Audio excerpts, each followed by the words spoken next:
Mga kabrigada, bagamat bigong maratify sa 19th Congress ang anumang halaga ng dagdag sahod sa mga manggagawa, 50 peso na wage hike o 50 pesos na wage hike na ipinatupad kahapon para sa Metro Manila, sapat na nga ba para matustusan ang pangunahing pangailangan ng pamilya Englatiera?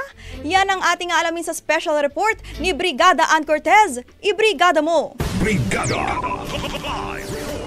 Sa gitna ng ingay ng mga sasakyan sa Metro Manila, kasabay nga nito ang pagdodoble kayod ng ilan at maging pagsisikap na makapagtrabaho para sa kanilang pamilya. Dahil para sa bawat pamilyang Pilipino, bawat sentimo ay mahalaga para maitawid nga nila ang kanilang pang-araw-araw na pangangailangan.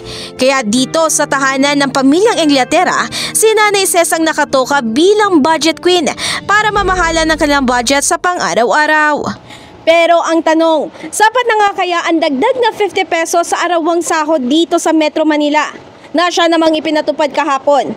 Well, yan ang ating aalamin sa ating Adventure Episode 2 ngayon. Siyempre, kasama pa rin ang inyong lakwatserang kabrigada na si Brigada Ann Cortez. Well, matatandaan 2 weeks ago, ibinahagi ng National Wages and Productivity Commission na magkakaroon nga ng dagdag na 50 pesos sa arawang sahod dito nga sa National Capital Region bilang pagtupad sa nakasulat sa Wage Order Number NCR-26. At syempre mga kabrigada, para malaman natin kung sapat na nga ba itong dagdag na 50 pesos, sasamahan natin ngayon si Ma'am Ces sa kanyang pamamalengke. So ma'am, ngayon po ba so far meron na po ba kayo in mind kung ano yung mga bibilihin nyo? Siguro po dahil maulan, tinolang manok. Ayan, so sasamahan natin si Ma'am bumili ng pang tinola na manok. Kaya tara na! So ito na nga mga kabrigada, kahit na umuulan, mga around after 10 minutes siguro, nakarating na tayo dito sa may palengke at sasamahan na natin si Nanay Ces kung ano nga ba yung mga bibilihin niya ngayon at kung sasapat nga ba itong 690 pesos o kung may matitira ba o magkano yung mismo magagastos niya sa pagbili ng kanilang ulam. 45 nga natin, ano? Mabili po siyempre. Magkano lahat?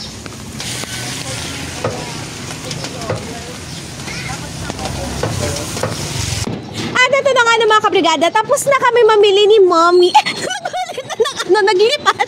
Nakabili na kami, namalengke na kami dito sa may likuran. At ayan, Mommy Ces, ano po yung mga nabili natin? Bumili po ako ng 2 kilong bigas at saka ulam sa tanghalian at saka ulam na rin po sa hapunan. Roughly, mga magkano yung nagastos natin ngayon? At magkano pa po yung natitira from 695? Ang natira po sa 695 is 200 plus na lang po ito. Ayun, pero ayun na mga kabrigada, itong 200 plus na natira, hindi pa kasama yung mismong allowance na binibigay ni nanay dito sa 3 niyang anak na pag may pasok, kasi alam natin Sabado ngayon, so wala pang pasok yung mga bata. Sa tansya nyo po sa everyday, kumakasya naman po ba yung budget na nilalaan nyo? Sa totoo lang ma'am, hindi talaga kasi sa mga bilihin pala ngayon, talagang medyo masakit na sa bulsa. Mahirap naman sabihin kasi na lagi sasabihin nila na ang tao hindi makontento. Pero syempre, yung budget ang iniisip sa mapamilya, di ba? Ayon sa labor groups at research organizations gaya ng Ibon Foundation, dapat daw ay nasa 1,220 pesos kada araw ang living wage para sa isang pamilya para sila ay makapamuhay ng desente. Tila medyo malayo pa nga sa bagong 695 pesos na sahod kahit nga may dagdag na 50 pesos. Samantala sa pagpasok naman ng 20th Congress, kaliwat kanan naman ang mga panukalang batas na inihain ng mga senador na naghahangad na taasan ng minimum wage sa magkaibang halaga mula sa 100 pesos papuntang 250 pesos. So eto na nga mga kabrigada, after 30 minutes, titikman na natin ang masarap na talaga naman tinola ni nanay. Ayan. Kita natin dito, tara. Ayan ang luto ni nanay. Try na natin. I-test na natin kung ano ang rating. Kinakabahan na si Ma. Masarap. Good na good siya, lalo na kapag pagka taglamig at umuulan. Sarap, Mang. At kanina nga sa pagsama natin kay Nanay Ces, dito nga sa tinikman nating masarap na tinola, ito yung naging breakdown ng kanyang mga gastos. 695 pesos, isang araw, isang pamilya na may 5 miyembro, at isang malaking katanungan. Paano nga ba mapagkakasya ang budget na ito? at hanggang kailan magtitiis ang mga mamayang Pilipino.